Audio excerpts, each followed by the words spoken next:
Plus Wrestling Podcast. Watch global.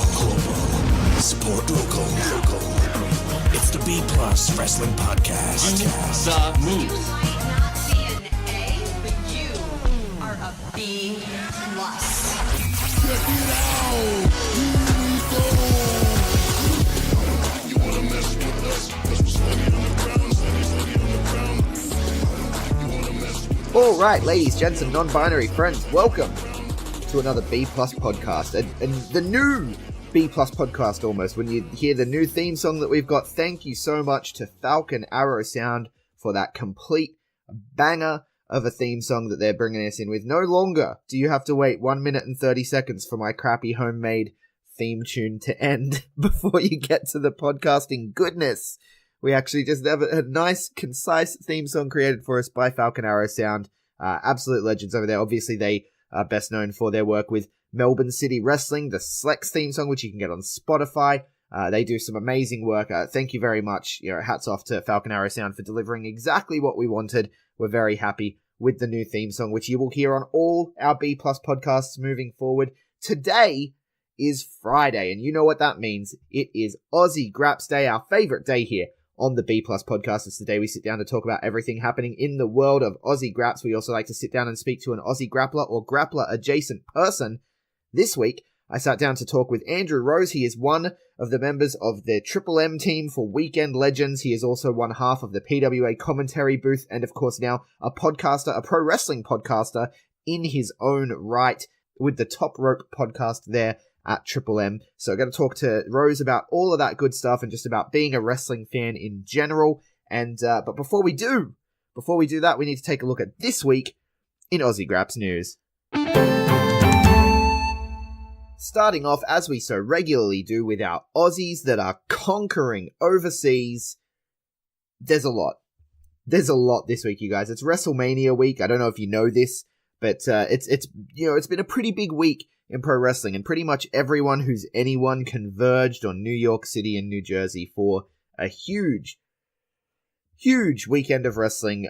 We have so many people over there at the moment. Adam Brooks is over there. JXT is over there. Shazza McKenzie, Unsocial Jordan.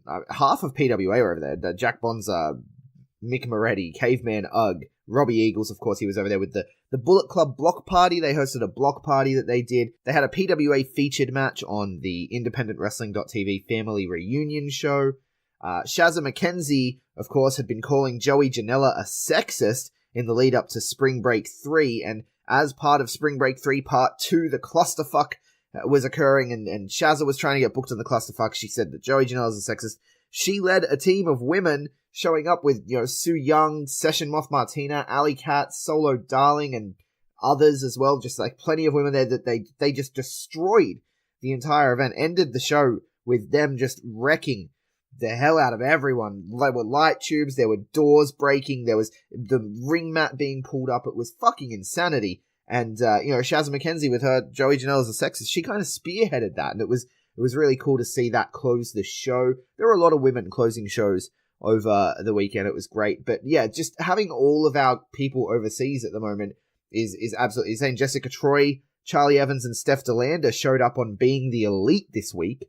Granted, it's just like a cameo spot. They're in the ring as an angle is happening with the All Elite Wrestling women, but they were there, man. They're right there on Being the Elite. It's crazy. Unsocial Jordan coming up with Chikara in a couple of weeks. He's challenging, because they're staying over there for a while, Jordan and Shazza, and he's challenging Still Life with Apricots and Pears for the Young Lions Cup, trying to get revenge for his friend Richard South. Ricky RedTube, as they're calling him on Twitter now, that he's part of the social media squad.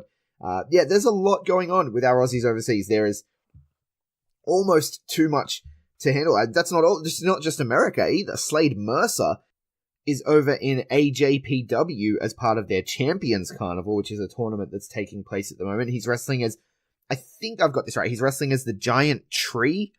I don't know why he's the Giant Tree, but he's kicking all kinds of ass over there in All Japan Pro Wrestling. Just, now we conquer is right. Like, this is the time, man. Australian wrestlers are going everywhere and just killing it everywhere they go. We had, the Velocities over in RevPro. I've talked about it the last few weeks. They're just absolutely killing it in the UK.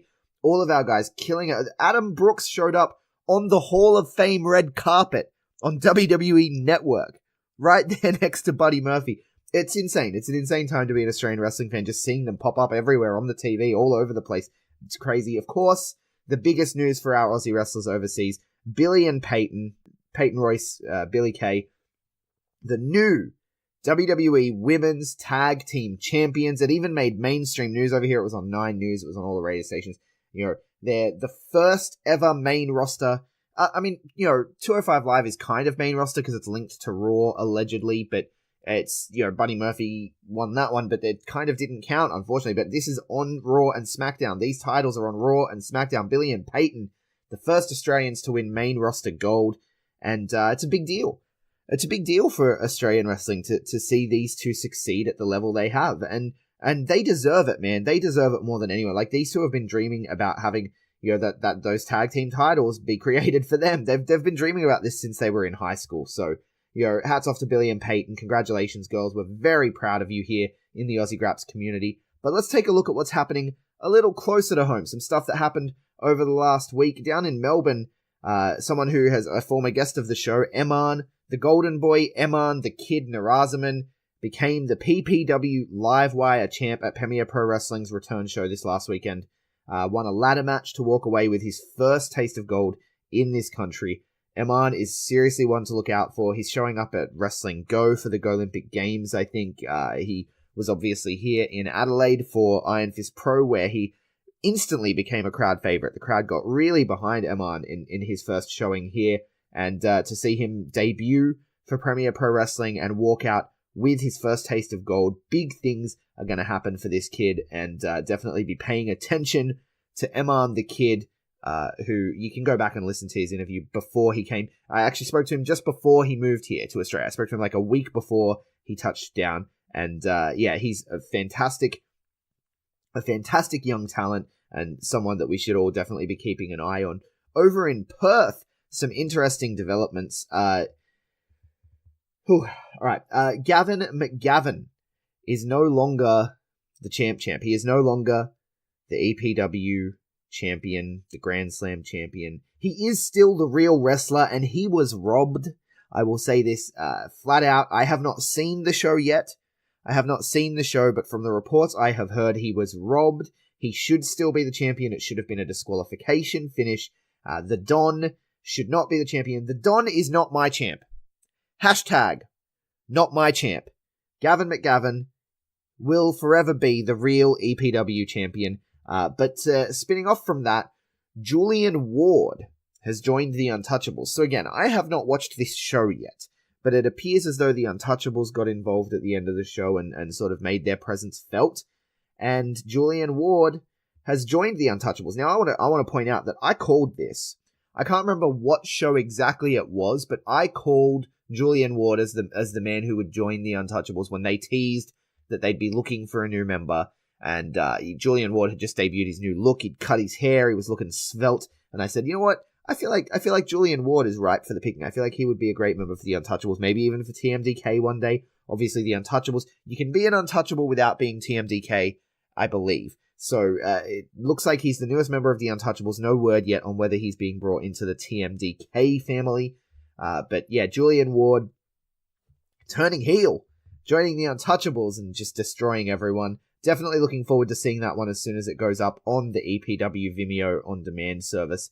But very interesting development, to say the least. The Untouchables, of course, Marcus Pitt, Damian Slater, who I spoke to last week. You can go back and listen to that one in the archives. They're one of the best tag teams in the country, and they are a part of one of the best stables in the country, the Mighty Don't Kneel. And very interesting to see how Julian Ward is going to play a role in that little family. Now, in terms of announcements this last week, Pro Wrestling Darwin announced their inaugural date. Their first ever show will take place on July 20th. I'm hoping to fly up to Darwin for this one. Davis Storm is the first talent announced. He is going to be on the show. I'm told by a friend of mine who lives in Catherine that this is the perfect time of year to be going to Darwin as well, weather-wise. That late July period is a really nice time to head to Darwin. So, I hope to see plenty of people converge on the city for the first ever Pro Wrestling Darwin event. It's at Brownsmart Theatre. It's a proper venue, a proper actual, they have theatre shows here. They put on live shows, stage shows, and those sorts of things. So it's going to be, it's not like when you go to just not that there's anything wrong with community center venues. Lots of people have run community centers, but I personally am a big fan of when you have a venue that can become a wrestling venue. Look at Waterside Workers here. Despite the issues that it has, it's a good venue. Fowlers, when Wrestle Rampage run Fowlers, man, that venue is insane. HQ here in Adelaide as well. Max Watts, obviously, in Sydney. Thornbury Theatre, of course, in Melbourne. When you have a venue that is a proper, a proper entertainment venue, and you can build that vibe, it's really good. So the fact that they've got Brownsmart Theatre is very promising, very exciting. I'm super keen to get up to Darwin. I've never been to Darwin, so I'm looking forward to heading up to Darwin to see Pro Wrestling Darwin's first show featuring Davis Storm. And of course, we'll let you know when more announcements roll out. Another big announcement this week, Underworld Wrestling Season 2, their 1-year anniversary event that's taking place Saturday, June 15th at 3 Dickens Street in Elwood. Head to the Underworld social medias to find out more. We don't know much more other than that. We don't know, exactly what's happening, how many episodes they're taping, who's booked, or any of that sort of stuff yet. But June 15th is the 1-year anniversary and the kickoff for Season 2 for Underworld Wrestling. And Underworld Wrestling Season 1 has been fantastic. Still waiting for the last piece of that to be uploaded to the Pivot Share. But everything that Underworld Wrestling have put out so far, I mean, there was maybe 1 or 2 episodes that stumbled a little. But overall, when you go episode 1 to 6 with Underworld Wrestling, it has been a phenomenal ride. They're experimental. They're trying new things. They're a little darker, a little grittier. They're definitely more adult. It is R18+. Do not make the mistake I made on the first episode and watch it with your kids. Very bad mistake to make. And they do some of the best women's wrestling in the country, in my opinion, just because of, watching Avery and Erica Reed and Vixen pull off these, ridiculous hardcore matches has been one of the best things to watch in the last year of professional wrestling. Like, I've enjoyed it so much. I mean, Erica Reed and Avery innovated that spot that Randy Orton stole, right? With the screwdriver through the stretched ear. It's well worth checking out Underworld Wrestling. I'll put a link to their Pivot Share. It's only $6.66 a month. See what they did there? $6.66. It's the devil's number. It's the Dark Lord. The Dark Lord is a big fan of Underworld Wrestling. So, yeah, their 1-year anniversary coming up June 15th. And beyond that, the last news story that I have is actually very related to our guest on this episode, Rose. Chris Gale, Andrew Rose, they have launched Top Rope, a podcast on the Triple M network, which covers, WWE wrestling. They plan on talking about indie wrestling and Australian wrestling as well. And they're really coming at it from the view of, like, I've listened to the first episode. I haven't listened to the second one yet, which I think has gone up today, but I haven't listened to it as of yet. But they are taking it from the view of, we're looking at talking to fans who, are in the mainstream, who may not have watched wrestling in a while, who maybe grew up with wrestling and haven't watched it in a while, and we're going to let them know what's been happening and, make some jokes, have some fun with it, and help bring people back in. And I think that's an integral thing moving forward as we hit this wrestling boom that we're in, and we're going to talk about it in the interview with Rose. So let's, instead of me telling you about it, let's go across and listen to Rose himself as he breaks down what he believes the podcast is, and as well as a whole bunch of other things we're going to talk about. And then after the interview, I will hit you up with what's happening this weekend near you. Promotional consideration paid for by the following. Hey everyone, just want to take a second to tell you about one of our new sponsors, Outbreak Nutrition. Outbreak Nutrition are creating supplements for survival, sharper minds, quicker reflexes, all the energy you need to take your performance to the next level, whether that be on the field, in the gym, on the gaming field. That's right, they have specifically designed gaming supplements as well to help you focus on those late night sessions. They even sell coffee, you guys, at Outbreak Nutrition. You can get coffee pods, you can get coffee beans, you can get supplements for the bedroom as well if you want to enhance your performance there. These are performance enhancing supplements for every aspect of your life, specifically designed by gamers, for gamers, to stay fit and healthy in the gym, to stay sharp and focused on the game, and to dominate in all areas of life. So check out outbreaknutrition.com, and for being a listener of our podcast, they will give you 10% off your order when you enter the code B+. That is BPLUS at checkout. So make sure if you want to stay on top of your game, if you want to take your performance to the next level, outbreaknutrition.com, enter the code B+ at checkout. Alright guys, just before we get started, I want to take a second to tell you about a game I've been playing on my iPhone. You can get it on iPhone, you can get it on Android, all the tablets and what have you. It is called the Muscle Hustle app. They are good friends of the show, and they were hooking us up with codes to sort of help you guys get ahead if you were to decide to play the game. But unfortunately, in the latest software updates with iTunes and what have you, the codes aren't working. So we're trying to get that fixed. But in the meantime, if you click the link in the show notes and download the Muscle Hustle, it's a fantastic game. It's you collect wrestlers and train your wrestlers up, all with unique individual gear and everything to raise them through the ranks from jobber to superstar to legend. You go around collecting the titles, and you can even play with your friends. So unfortunately, no leg up to offer you, but if you hit the link in the show notes, it will let them know that we sent you, and it'll help us out, it helps them out, and it helps you out because it's a really fun game to play. So check out the Muscle Hustle app on iOS, Android, and all your mobile devices. The link, of course, is in the show notes.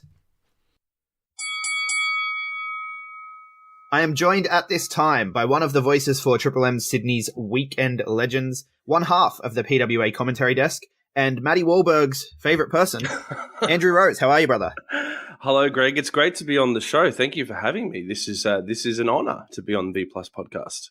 Thanks for coming. I've had people before have a go at me for being a B+ podcast and not being A+, but you know, well, B+ is the new A+, Greg. Everyone knows this. B+ is what you want to be these days because that's where you get the opportunities. That's what I say. But anyway, so it's good to have you on such a big week as well, right? Like we're both wrestling fans. WrestleMania weekend has just happened. We just finished watching SmackDown. How are you holding up after such a huge weekend of wrestling? You know what? It's like it's always something you think you can handle, right? You go in before the weekend, you're like, all right, I got TakeOver, I've got a Hall of Fame and a G1 show, I've got I've got WrestleMania, I've got Raw, I've got SmackDown, and then I might look at this here or Janela there or whatever it is, and you think you can handle it, but man, I am exhausted. I am so tired. So many hours of wrestling. So did you just watch the main stuff? Did you get to any of the smaller stuff? Because I've just started watching Joey Janela's. I just finished Invisible Man vs. Invisible Stan, and I highly recommend it. So the only other thing besides WWE I had the time to catch was the G1 show. So I had the Hall of Fame on and the G1 show on, and I was just kind of watching whichever one someone jumped the railing and attacked someone on at the time. Right, yeah. That's the theme for the weekend. It really was. Idiots. There was a beautiful moment for about 20 minutes there when that idiot jumped Bret Hart and then Enzo and Cass jumped the railing at G1, where everyone thought Enzo had just crash tackled Bret Hart at the Hall of Fame. It was brilliant. I wish it was a reality. Yeah, like online, everyone's getting confused between the two stories. It was so good. That was one of my favorite things of the weekend, was just watching wrestling Twitter. Like, just wrestling Twitter losing its collective shit over everything that was happening. Yeah, but I think I kind of just keep across things like, Squared Circle, shout out Reddit, and things like that, and people will keep you into check with, say, what the Invisible Man did and stuff like that. So, yeah, I tried to keep across a lot of it, but there's still some stuff I'd like to go back and catch up on, I think. Yeah, definitely. What were your highlights for the weekend? What was the biggest thing for you? You know what's interesting about these WrestleMania weekends now, and any of the big four weekends, is that NXT TakeOver is clearly their motivation is to try and one up the main show.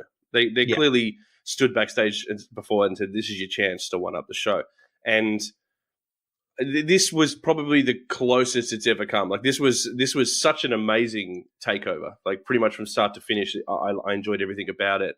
And that's and even WrestleMania had a similar theme where, like, coming out of the gates with a Lesnar Rollins opening match, I've never seen a WrestleMania go from 0 to 100 like that before. It was just immediately intense, immediately insane, and that seemed to be the overlying theme for me, is that everything started huge and got exhausting by the end. Yeah. It's too long, right? Oh. Like WrestleMania itself, it's way too long. Well, we had the conversation about whether it's time to start doing a 2-day WrestleMania. Is a WrestleMania a 2-night thing? Yeah, You know, that's pretty cool. could yeah. we have had, you know, a Saturday, Sunday, but 2 5-hour shows, one headline with Kofi, one headline with Becky? Because I think the real thing that hurt Becky at the end of that show was A, the length, and B, we'd already kind of poured out our emotion for Kofi earlier in the show that I think people struggled to get up that energy to do it again. Yeah, people were exhausted. I feel like you could have even actually had those matches go back to back and just have the John Cena thing in the middle. Yeah, I mean, well, that's a whole thing. I don't understand why John Cena's out there rapping about when he should be fighting Kurt Angle. I just never got into the Thugonomics guy. I know people are going to go nuts for that, but he just never. Wow, really yeah. No, that's my favorite John Cena, dude. Yeah, That's I get it. you got heat with me now. Oh, look, hey, look, he's like the Red Hot Chili Peppers for me, right? I don't hate the Red Hot Chili Peppers. I understand why a lot of people like them. I just never got into their music, you know? Okay, yeah, fair enough. Now, see, I said on our review podcast, which came out the other day, people can go back and listen to it. We talked about it being too long, and I said half of those matches could have been advertised matches for the Raw after WrestleMania. Well, I mean, even more this year because I think it's one of the side effects of having a superstar shakeup next week is that you weren't really. One of the beautiful things about Raw and SmackDown after a WrestleMania is that you could kick off the new storylines pretty much the night after the season finale. There's no other TV show that really does that, and you can begin again, and it's exciting. And it felt like Raw and SmackDown were an extension of WrestleMania with the Taker stuff happening, which I thought would happen at WrestleMania, and things like that. I think this year was more like they were wrapping everything up into a nice bow instead of moving to the next storyline, which we won't get till next week.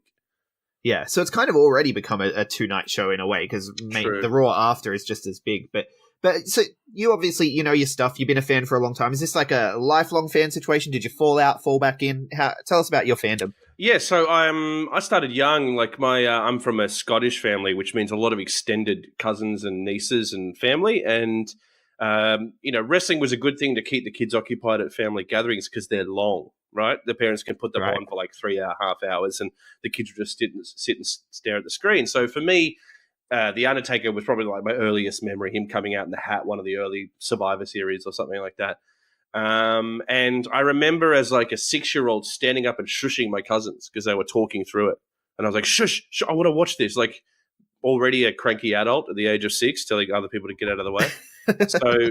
I became obsessed quite young, and obviously, I used to when I was a school kid, I used to like skip school to watch like pay-per-views on a Monday morning, and I would back then to order a pay-per-view from Foxtel, you just had to call up and order it. So I just pretend to be my dad and be like, "Yeah, you just had to press the buttons." Yes, I'd like to order King of the Ring 98, please. Like that's how I used to do my wrestling, and then. I think like everyone, which is an underlying theme of the podcast I do, is that everyone at some point maybe drifts. There's a very small amount of us that maybe stay as loyal and obsessed with wrestling their entire lives because, people get careers, jobs, relationships, families, whatever it is, and they lose touch. So there was a couple of years, I think around that kind of Thugonomics time is where it began. And then I kind of reconnected. I don't know the exact dates, but I remember when CM Punk was coming up and winning back-to-back Money in the Banks was when I started to watch WWE again. So there definitely was a couple of years there where I kind of that's right. I was on the road. I was a touring musician at the time, so it was just hard to get in front of a TV all the time. Yeah. Right. Because I think that's really common too. The falling out, like you said, and I do like that. That's an underlying theme on your podcast, which we'll get to shortly. But that because I fell out for a while, right? Like when I was working 2 jobs and stuff in my youth, and so like from 2006 to 2012, probably. Right. Like I didn't get around much wrestling, and then I came back to it in a big way, and I think it's good to have things that reach out to those people who maybe want to come back to it as well. Do you remember what brought you back? I don't think I do. For me, it was around it was seeing CM Punk and Daniel Bryan and all these guys that I'd watched in Ring of Honor in like the early 2000s, right? And seeing them like, wait, they're on top of WWE now. What the shit's this? I've got to check this out. And obviously, I think the pipe bomb brought me back in a little, and then I came back properly like in the lead up to like the Daniel Bryan Yes Movement thing. Yeah, I remember the pipe bomb vividly was also a big kind of burst in the arm of I need to start watching this again full time because I think I was like on the toilet when that happened, watching it on my phone. So when he cut that promo, I was literally shitting myself. I couldn't believe what I was seeing on television. Amazing. So I think you're right. I think there's Well, I think there's two ways people get back into wrestling. One is they see something they haven't seen for a while. I know a lot of my mates that weren't necessarily wrestling fans, when they saw Goldberg coming back and holding the title up, they couldn't believe it because you know, that was a guy from their era. And they'd start, I just noticed some of my friends would start asking me questions. Oh, how's Goldberg going with the title? Or, oh, what are they going to do there? Or, you know, that kind of stuff. So it's either a nostalgic thing or it's like you said, there's a new part of their world been brought into it. I have actually seen lately as well. I've met some people who have gotten back into it. Like they were like, yeah, we watched when we were kids or whatever, but got back into it when a friend or like a friend of a friend wanted to go to a local show. Like they like the local stuff. And because obviously there's a big indie groundswell happening, not just in Australia, but all across the world at the moment. And so that is actually where I'm finding that there are people now who follow more local and indie wrestling and still don't even watch WWE anymore. But they were like, I used to when I was a kid. Yeah, I especially here in Australia. I mean, I don't have too much experience with how the indie scene works and how it affects people in the rest of the world, but I know from living in Sydney and becoming connected with PWA, it's definitely invigorated the local people in Sydney to be interested in wrestling again. And you can even, it's a great conversation starter. Like, you know, working for PWA, you say, hey, you should come and see a show, check it out. And you know, if they make it to the show, they're not going to be the same afterwards. They're going to be talking up how exciting it was to see. I didn't expect it to be like that. That's what a lot of people say. I didn't expect that. And you're right. I mean, we're on a roll right now in Australian wrestling. Yeah, and PWA, especially with Max Watts, like the whole vibe, and like you see Mick Moretti come out for his entrance and the way the crowd explodes when that music hits and stuff. It's hard not to be affected by that. If that's your first experience, like you can't really ignore that. Yeah, and also I think another important part of that experience of seeing your first PWA show or seeing your first MCW or whatever it may be, wherever you live in Australia, is that you see that it's not just guys trying to be WWE. Yeah. I think that's really important about a lot of the brands I see in Australia is that you're not trying to do WWE light. You're trying to do, you know, what's that line from Fighting With My Family? Don't try and be the next Rock, be the first you. It's that kind of idea. And I think a lot of people are impressed by how unique it is. Because I always say Australian wrestling is really interesting because of our comedy. We have a clearly different style of comedy to Americans. So we can do really different stuff when we do comedic wrestling. Yeah. Yeah, and we have produced some of the best comedic wrestlers. Like, he's not really doing the comedy stuff too much now, but Gino Gambino, Mr. Juicy, like I put him up there with some of the best comedy workers in the world. Yeah, I mean that man has depth. He can be a comedic wrestler, or he can be a serious killing Bullet Club member, or you know he can do it all. So you know, and I'm really proud of some of the people that do comedy wrestling in PWA as well. I think they're very talented. Yeah, Conco and Fudge as well. They're both really good. Shout out to Fudge. Love the Fudge. Love both Conco and Fudge. They're great. But yeah, so you've gotten into doing the commentary with PWA. How did that come about? Yeah, so long story short, I'd worked in the music industry for a long time. I was essentially on the road traveling and playing music for about 13 years. And at the end of that time, I didn't really want to travel anymore. I wanted to be more based in Sydney. I wanted to do work that kept me here a bit more.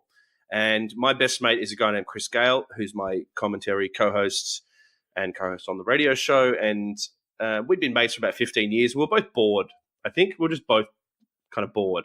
So we got into a garage at a mate's house that had some microphones. And we started recording a podcast called Losing My Edge, which you can still find on iTunes. And it's us just sitting around talking about whatever interests us, you know, whatever pop culture thing is going on. And we got a call out of the blue from Triple M, and they said, hey, you know, who are you guys? And we explained we're just a bunch of touring musos, and they said, come in, we'd like to meet you. And pretty much on the spot, they said, would you like to be on the radio? And we went, yeah, let's give it a go. So we had no experience. We had no radio training. They just threw us on a Sunday night and said, see if you can swim. And we're now in our third year with Triple M, and we've moved to a Saturday morning 10 a.m. to midday show called The Weekend Legends. So that's where the story starts with PWA. We somehow miraculously landed on the radio, and typical me, I couldn't help myself but make a lot of wrestling jokes on the radio. And I think one day I was making a joke about how I'd like to see a big sports star, say like a Jonathan Thurston at the State of Origin, rip off his Maroons jersey and there's a Blues jersey underneath, and he passes it to one of our players, and it's a heel turn in the middle of a match. That'd be amazing. And we got a tweet after the show by a guy saying, hey, who was the dudes on Triple M making wrestling jokes today? And I tweeted back, hey, that's me, da-da-da. At this time, I hadn't really had any connection with the indie scene in Australia. I'd just been a sit-at-home alone watching wrestling kind of guy. And the guy wrote back, my name's Robbie Eagles. I'm an Australian wrestling champion.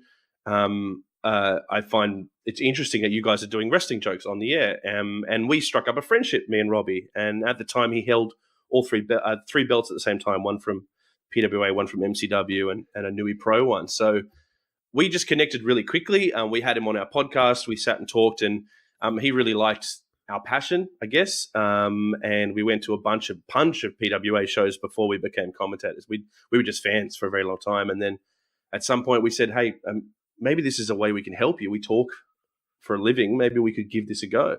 And they gave us a shot, and we haven't left since, I guess. So. Right. Haven't looked back. No.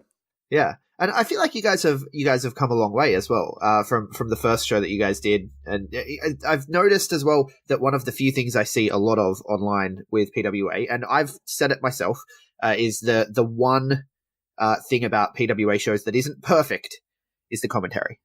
And so do you guys come across much of that, or? Well, to be honest, I'd never heard the commentary before us. We'd just been in the crowds watching the show organically, right?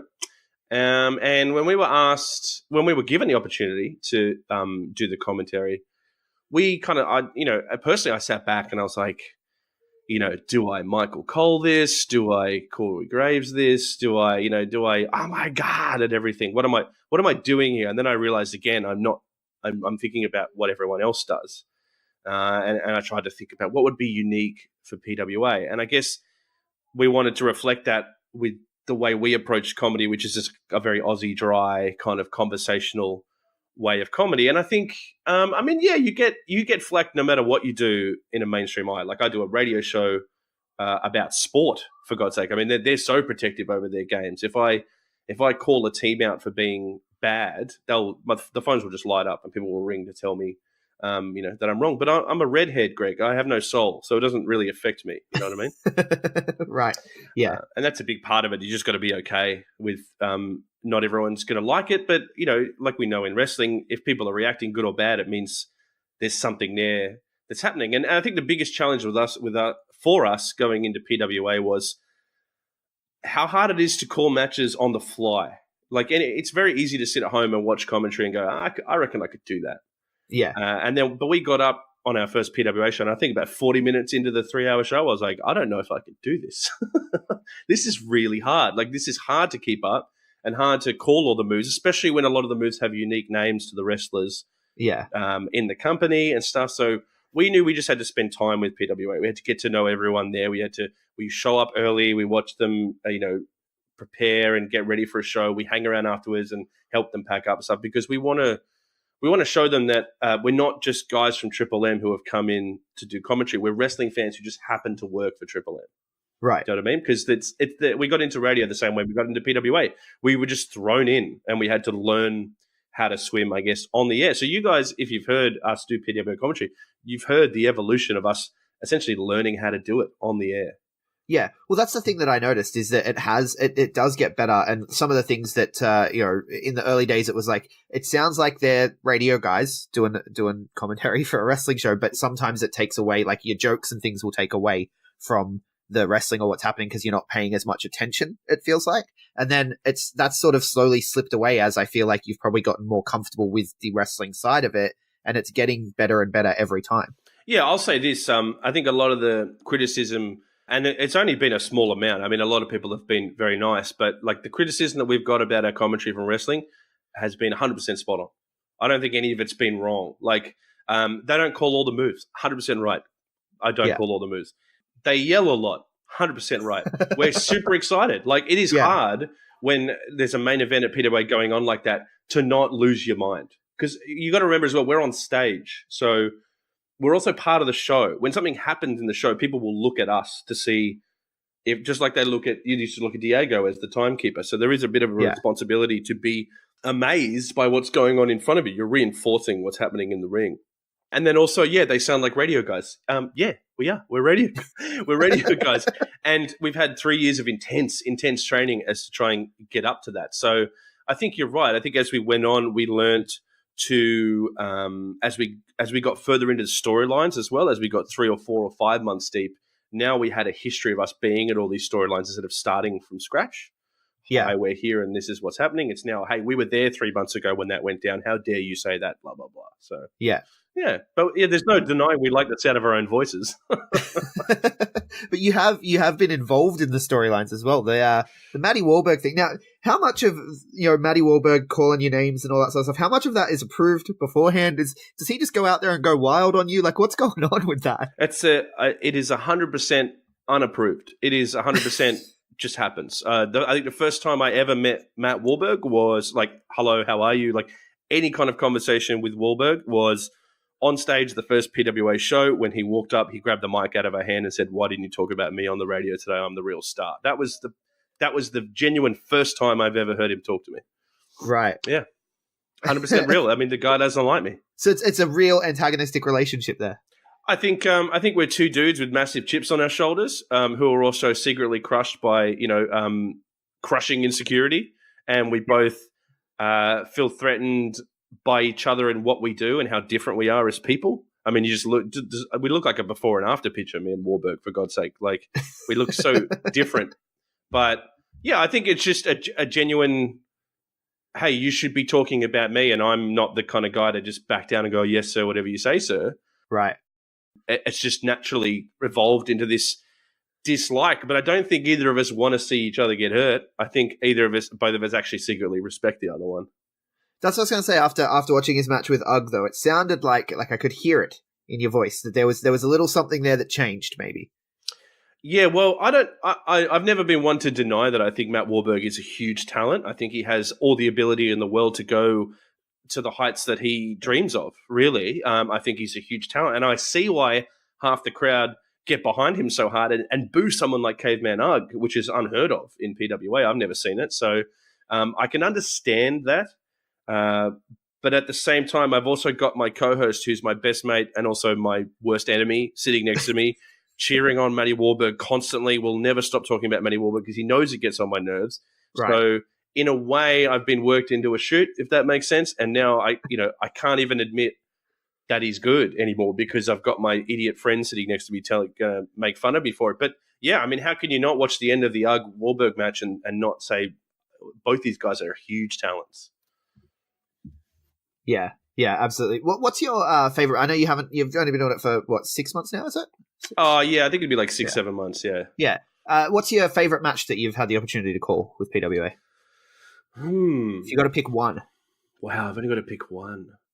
I must say that the first moment I felt like I got to be part of something special was Paris De Silva versus Jack J. Bonza in the Coliseum tournament when Paris De Silva did the shooting star DDT off the top rope.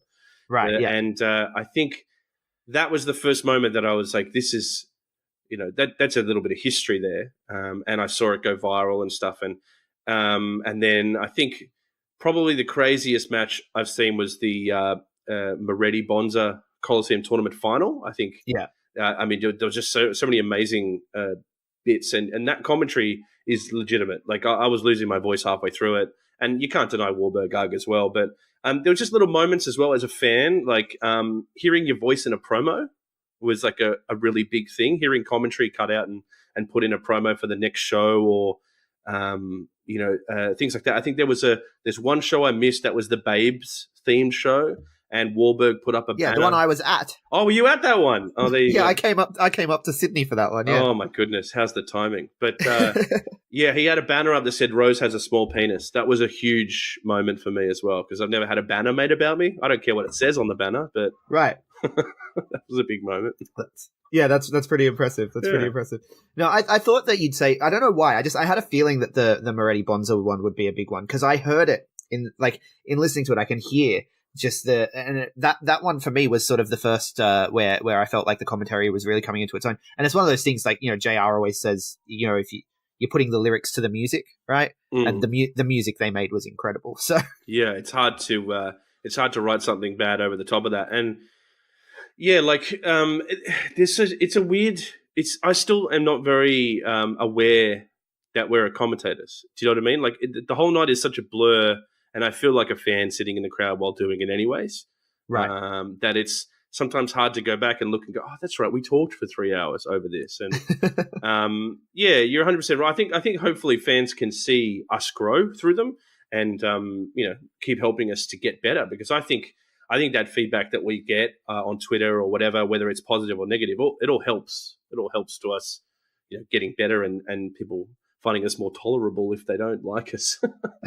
Yeah, absolutely. So moving on, the PWA have we talked about Coliseum. They've got another Coliseum coming up this year. It's in October, but they've announced it nice and early, and they're doing a thing. I think Bonza called it the Fan Enclave. I don't know if that's the final name, but on the Turnbuckle podcast, he referred to it as like a fan enclave. It sounds kind of sexy, doesn't it? I've never heard of an enclave being unappealing. It's like, join me in my enclave. That sounds my enclave. Yeah, I like it. Yeah. So, and they're going to be doing all sorts of things. Do you have any plans? Are you going to be at the enclave, maybe? Absolutely. Firstly, genius idea, splitting it into a 2-night show. Hello, WWE. I hope you're listening.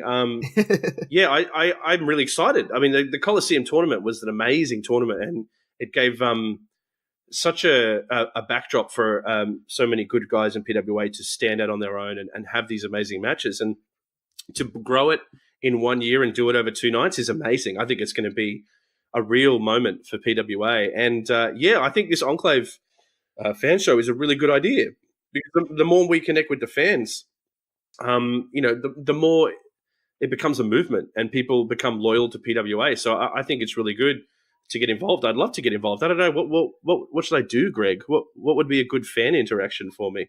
Maybe I could just stand in the ring and people could punch me in the face while telling me what they don't like about my commentary. Yeah, well, I don't know. I'm gonna shoot Bonzo messages like, All Elite Wrestling, their whole star casting. They did like this podcast row. I mean, you've got podcast, I've got podcast. Conco and the Fudge, they have podcasts. Maybe something like that would be pretty cool. Podcast row. I was also thinking you could do like one of those interactive things where someone could sit with one of us and maybe try his hand at commentating for a minute. Like we play a bit of classic PWA footage, and we can they can try and give it a go, because I think that'd be a good experience for people as well to try and call that in the moment.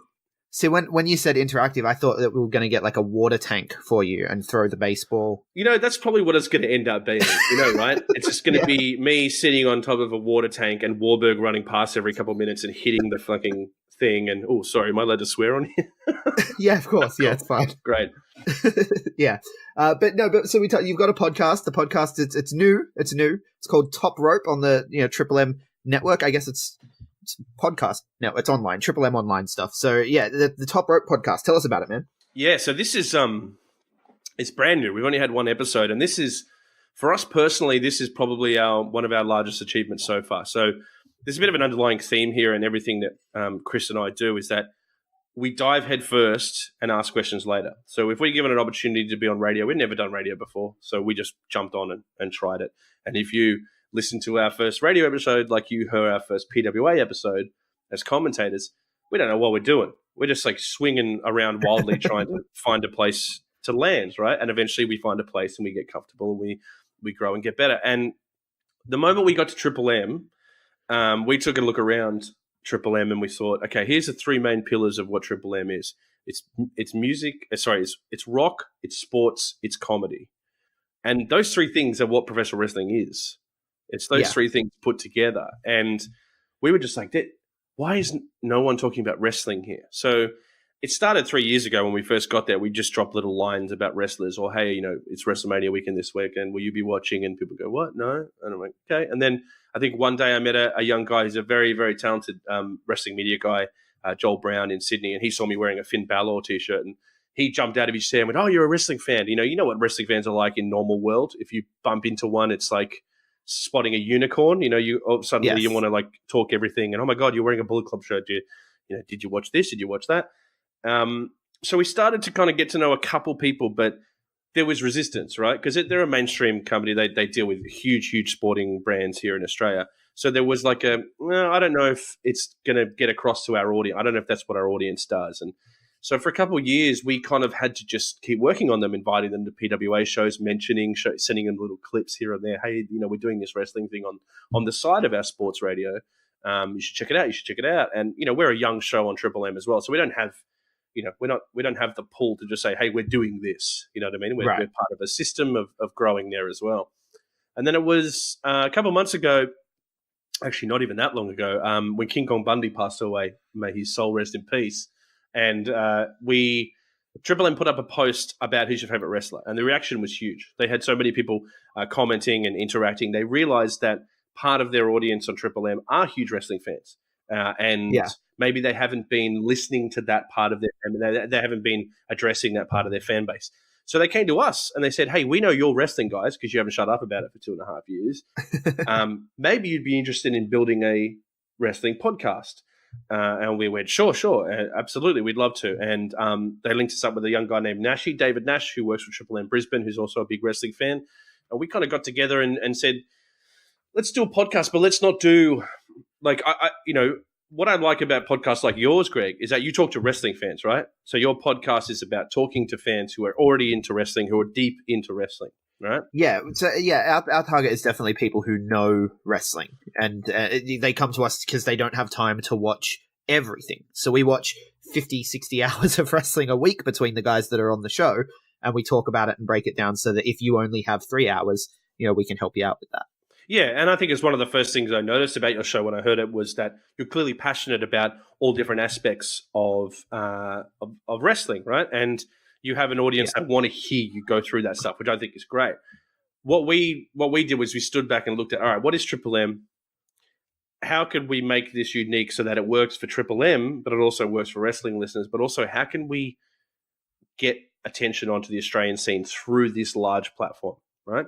And what you have to do there is realize that I think the core fans of Triple M I liken it to baseball, right? I'm a baseball fan, Greg. I go for the Chicago White Sox. We lose all the time, and it's very painful to watch, but I'll watch my team play and lose, right? Right. Yeah. I'm aware that there's a Cuban league. I'm aware that there's a Japanese baseball league, but I'm not tuning in and watching any of it. I know the big stars of it, and if they came across the Major League Baseball, I might be aware of them and follow them, but I don't extend myself past Major League Baseball. And I think that's how a lot of wrestling fans look at wrestling. Look, I only have the time to watch a bit of WWE here and there. I know there's Japanese wrestling. I know there's Mexican wrestling. I know there's all this other stuff, but I don't have the time to get across it. So if we could make a show that not only talks to someone who isn't watching wrestling all the time and doesn't know who a Kenny Omega is and wants to know that stuff, we can be the conduit for bringing it in, right? Because I noticed on our first episode, a lot of people were like, they're indie wrestling commentators. Why aren't they talking about indie wrestling? Well, firstly, it's WrestleMania weekend. Calm down. It's just the first episode. We'll get there. But secondly, we've got to do something that not only makes Triple M happy, but also makes our fan base happy. And if we can walk that line, we have a huge opportunity to build up every podcast in this country by saying wrestling is being taken more legitimately now in Australia. Yeah. So, Which is something that I think having voices like yours and you mentioned Nashi, he works with AWA, right, up in Queensland as well? That's correct. I think he did some work for MCW as well. Yeah, and we've got Seb Costello, of course. The great so having these voices, and a lot of the time, and I understand the pushback as a fan who's like, purist, fans need to be fans.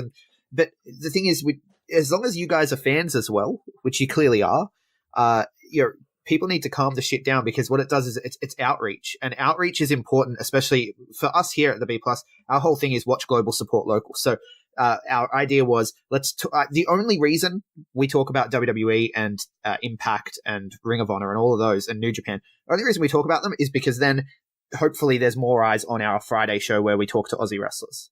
Yeah, Aussie Grapps. So, so it's watch global, support local. And you can't you need outreach, that has to happen, and voices like yours are super important for that. Yeah, I hope so. I mean, we're obviously, we expected a bit of reaction, because here comes a huge brand like Triple M, a mainstream brand.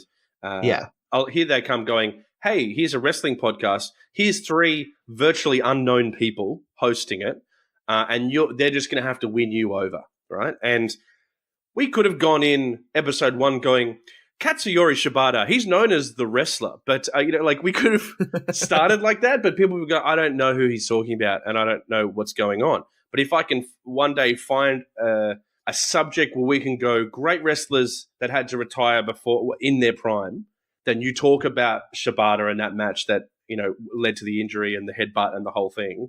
I watched that live, and that was one of the most confronting moments I've ever seen. I think that's what our goal is try and go, hey, you're not hey, you might just watch WWE every now and then, but check out what's happening down here in Japan. This is really interesting. Like, this is how Los Ingobernables came to be, and it's a really interesting story. So that's kind of what we're trying to do. Yeah, well, I listened to it this morning again before we talked, like before SmackDown. I had a quick poor thing. again.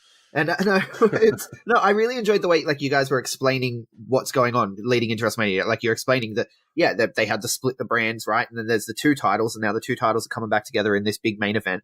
And it does it because there are fans, like it happened with me, right? I fell out, and when I came back, having podcasts and stuff around to help, it works. And I think it's very important to have Australian voices on that as well. And so I'm a fan of what you're doing. I'm enjoying it. Oh, thank you, Greg. I think it's important because we look at what the wrestling podcasts that cover wrestling, and we think that's covered, right? Like, you guys do an amazing job at covering Australian indie wrestling. The Wild Wrestling guys in Melbourne do an amazing job at catching up with everyone who comes through this country on an international level. And then you've got, former professional wrestlers and former writers like Pritchard who do podcasts that are so interesting. We'll never be able to get that interesting on those subjects because they were there. We were just at home on our couch, right? So just like our sports show is based in fans, not experts, so is the podcast trying to do the same thing. Like kind of like a Top Gear of wrestling. You don't have to be into cars to watch Top Gear. You just have to kind of be invested in how they're using cars as a platform, right? And it's very interesting, isn't it? Like the wrestling community, especially wrestling media, it can have a problem sometimes in dividing itself. And I liken it to the Big Brother house, right? I used to love the TV show Big Brother because it is the most sadistic human experiment ever invented, right? They just put them in a house, they deprive them of food, sleep, any kind of joy, make them do team-based activities constantly at any time of the night until they crack, right? It's all manipulation. And I think it's brilliant. And one of the best things they used to do was on the very first night, they'd put a handful of people in the house and they'd give them an hour to get acclimatized. So they give them an hour to, look at this room. Oh, this paint wall's nice. And then they'd sit down, they'd have a wine, and they'd start to get to know each other. And then an hour in, they'd send in 5 more housemates. And those original 5 would go, what are they doing here? They shouldn't. This is our house. Da-da-da. And it's like, you've only been there for an hour.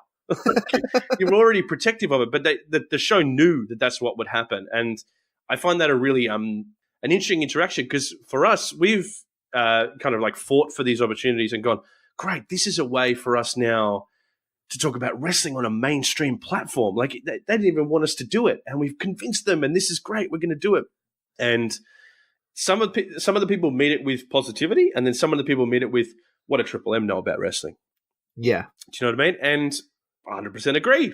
Not much, but we do, and we're fans, and hopefully we can be the conduit for change there. I'll give you a good example. PWA, when Robbie Eagles started wrestling in New Japan and joined the Bullet Club and all that stuff, people weren't angry at him because he got that big platform. But we were all thinking, this is great for PWA. This is amazing for everyone involved because his success helps everyone's success in the long run. And hopefully we can do that. No, I completely agree. It's one of those things too where wrestling fans, especially, like we like to pick on each other. I don't know why. It's one of those weird things, like the whole one true fan, like that whole thing, and like I get a lot of because of if you like certain things, you're not really a wrestling fan. Like what? Yeah. Well, no, like I'm a big fan of comedy wrestling, right? Like Joey Ryan. Yeah, I love Joey Ryan. Joey Ryan is, I think he's one of the smartest men in wrestling because dude gets paid a shit ton of money and takes next to no bumps. Yeah, I mean, no one can tell me, no one can stand in front of Orange Cassidy and tell me they're not entertained.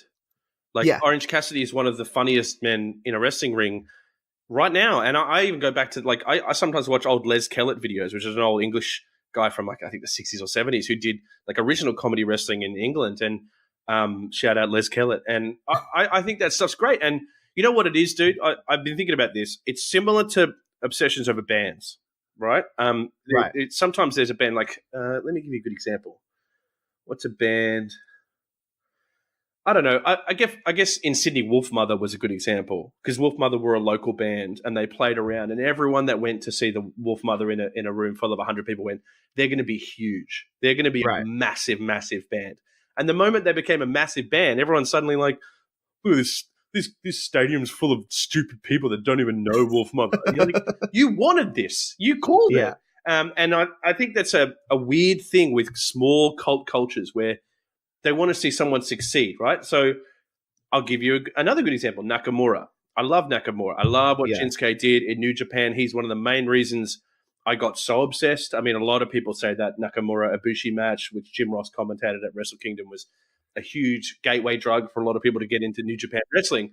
Yeah. He goes over to one of the best. He was the best in the world for a while. Oh, absolutely. Absolutely. Yeah. And, he goes over to WWE and immediately some people go, he's not good anymore. Why? Because he's on WWE? Like, I understand if you're not happy with how the character's been used in the grand scheme of WWE, but this guy's living out his dream, man. He's living with his family, surfing every day. He's like on television. He doesn't have to wrestle a hard, full-on, crazy match every couple of weeks. He can run the schedule and have his big moment. I think he looks happy. Shouldn't that be what we want for him? Like, let him buy a couple of beach houses and retire in peace. Yeah, he looks happy. Kushida doesn't know how to wrestle now that he's signed with NXT. He's still a good wrestler. It's just a different system, and different flavors. Yeah, and I don't subscribe to the idea of it's only good if it's in New Japan or it's only good if it's in Ring of Honor, and WWE is too mainstream to ever know what quality is and all that stuff. I think if you took some of the matches out of a WWE ring and put it into another ring, they'd get a higher star rating sometimes. So I think there is a bias there. But I think we need to be careful as wrestling fans to not eat each other alive because other people are getting into the things you've already liked. It's okay if someone likes something you've liked for a year. Well, the important thing as well is, as wrestling fans, we're already nerds. Yes. Like, end of the day, if you like wrestling, guess what? Probably not that cool. Yeah, we're one fairy tale away from being bronies, Greg. Like, we're literally obsessed fans. Like, I went to the New Japan show when it came to Sydney, and I looked at that line, and we all looked the same. We're all just like big bearded guys in Bullet Club shirts, just like, I don't want to be out in the sunlight for too long. Like, it looked like a math rock concert. Like, we're all going to see some crazy weird metal band. Like, we're strange people. That's why we like wrestling. I don't subscribe to the idea is that we've finally got a role going on in Australia and we've got this kind of, I guess, hopefully a golden era of Australian wrestling coming. This is the time to all eat each other alive. I think we should support each other. And, that's why I was more than happy to come on here and talk because I think it's good for us as different ways of approaching Australian wrestling fandom to talk about how difficult sometimes it is for both of us to do what we want to do. Yeah. Absolutely. And honestly, working together and stuff, that's how everything grows anyway. And it comes down to, like, when I spoke to Jonah Rock a while ago, he said that the people in the UK, they were saying the scene was crap. We started working together. It became what it is now. And then, he wanted to bring that back to Australia. Now he's gone. But I hope that Australian wrestling needs to work together. And that comes to, like, the Australian wrestling media, if you can call us that, I suppose. And to everyone, even the fans, like, we work together, build each other up. That's how it gets bigger.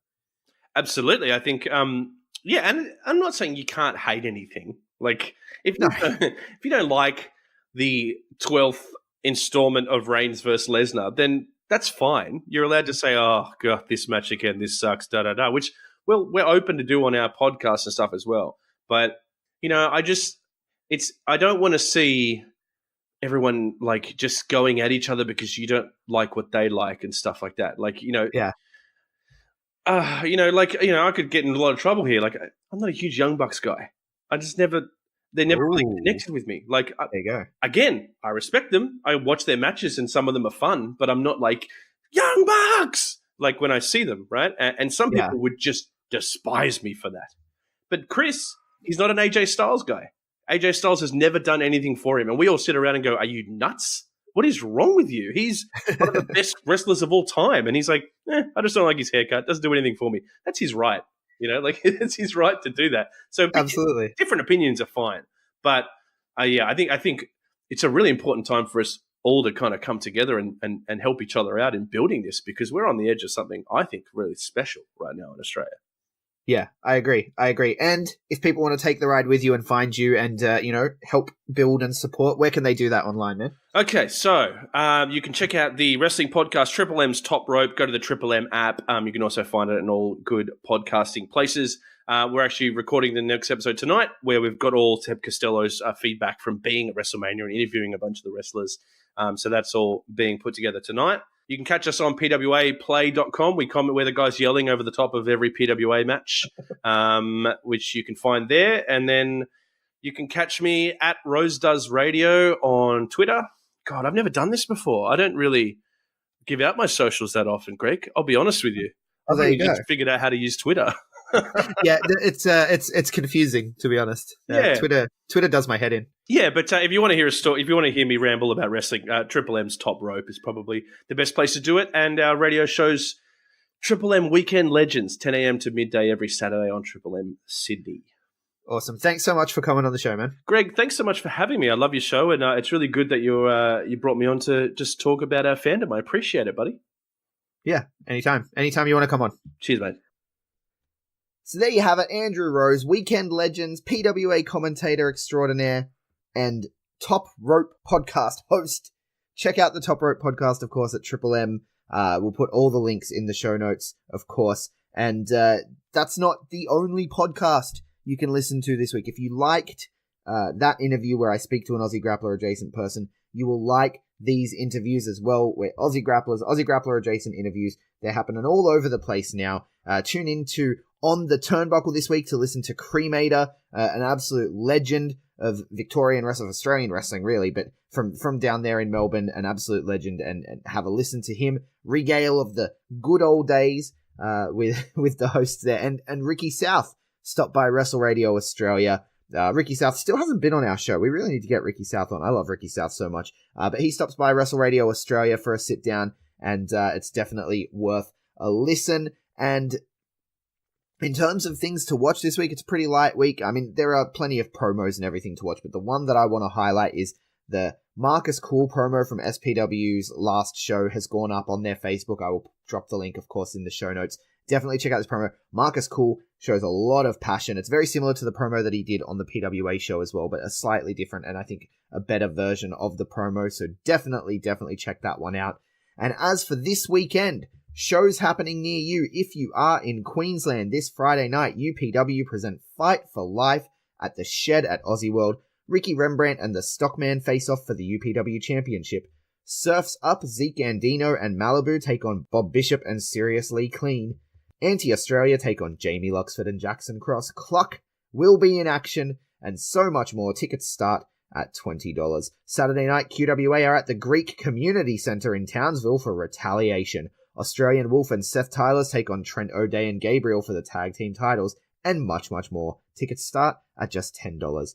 Also in Queensland this weekend, AWF are at Supernova on the Gold Coast. Tickets are available on Mosh-Tix. If you're going out to Supernova and you want to check out some grappling, it happens at 12, 2, and 4 p.m. daily. And that's not all, of course. If you are in New South Wales, IWA present Live and Loud at St John's Park Bowling Club this Saturday. Robbie Zuko goes one-on-one with Tree Hugger Lucci. Parker Thomas takes on Randall. Matt Rogers and Kai Drake are going one-on-one. Carter Deems faces off with Dazza. And Headhunter Rig defends his Trans-Tasman Championship against Adam Hoffman. Tickets start at $5. Some of the best wrestlers in the state for that price. Absolutely insane. Suplex Chapter 9, Face the Pain. That takes place this Saturday at East Cessnock Bowling Club. Lynx Lewis Jr. defends the Junior Heavyweight Championship against Australia's favourite vegan, Richie Taylor. And the Suplex Heavyweight title is on the line in no DQ action when Jack Payne defends against Lee the Man Morrow. All this and more. Tickets start at $10. Also on Saturday, FWA, that is Future Wrestling Australia, head to the 5 Dock RSL for the first time, stepping out of the country and into the city. Jude London and Big Fudge will host a tag title open challenge. Kingsley, Azealia, Steph DeLander, and Kellyanne will face off in 4-way action to determine the number one contender to Xena's championship if she holds it after this night. Loverboy Lockie Hendricks comes to FWA to face Jax Jordan and Jack Bonza in triple threat action. Xena defends her women's title against Tar Lee, and Matty Wahlberg's FWA Heavyweight Championship is on the line in a Falls Count Anywhere match with Sam Osborne. Tickets start at $10. In Victoria, Showdown Wrestling presents Battle Lines this Saturday night in Werribee. Dowie James and Fox are teaming up to take on Brexit, that is DCT and Andy Phoenix, and of course Erica Reed looks to defend her place at the top of the Showdown Women's Division against Lena Cross from Perth. Much more on this one as well. Tickets start at $15. PCW Ignition is once again at the Southeastern Entertainment Centre on Saturday night. Tickets are $20 for that one. And then this Saturday in my home state of South Australia, PWSA present the 8th annual Cole Devani tribute show. Matt Hayter takes on Jensen Hunt. Blunt Force Trauma team with Lil Onyx to take on Band of Brothers and Inmate 00211. John E. Raddick goes one-on-one with Jesse Hendy. Acid Hayes defends his PWSA championship against Ace Wilson. There is a Cole Devani Memorial Battle Royal and so much more. Tickets start at $15 for that one. Get around it, guys. Head out to a local show and support the boys and girls of Australian wrestling. That's what we're all about here. Buy a shirt. Go to the shows, buy a ticket, buy a shirt, cheer the good guys, boo the bad guys. Have some fun. If you want to get in on our mission of Watch Global, Support Local, you can do so at patreon.com/theb+, where you can listen to us record these shows live with all completely unedited, the coughs and the jokes that don't make it. If you want to hear Danders really cut loose, Patreon's the place to do it. But yeah, it's if you want to get in and help support us, every dollar goes into growing the show. This month, every dollar we're making is going to the Tyson Baxter GoFundMe for his surgery. I should have put this in the news. I don't know why I didn't put this in the news. Tyson Baxter, of course, injured his leg. We talked about this in last week's news. He ruptured his ACL, and he's gonna need a surgery. And they've given him 9 to 12 months wait list before the surgery, and then a 12-month recovery period. So Jet Roker, his tag team partner, has decided to take it upon himself to put up a GoFundMe to try to get half of the funds together to help Tyson get into a private surgery. They're looking for $4,500. We're almost halfway there. I will put a link in the show notes. If you sign up to Patreon, every dollar you give us this month, that's going straight to Tyson Baxter. And of course, if you give money to Tyson Baxter, that's the best way to do it, right? Go to the GoFundMe, and if you have even a dollar, if you even have a dollar to spare, you want to do that, man, because Tyson Baxter is one of the most promising young talents in this country. And to think that he'll be out for 2 years when he could only be out for 1, it's terrible, and we want him to be out for as short a period of time as possible. So everyone get around Tyson Baxter and hook that one up. And get out and support the boys, man. Just buy a shirt. Have fun. That does it for us here at the B Plus Podcast today. I am Greg Unchained on Twitter, at the Greg Unchained on Instagram. We collectively are the B Plus Wrestle on Twitter because wrestling wouldn't fit. The B Plus Wrestling everywhere else. Like, share, subscribe, 5-star review if you like what we do. And thank you so much for listening.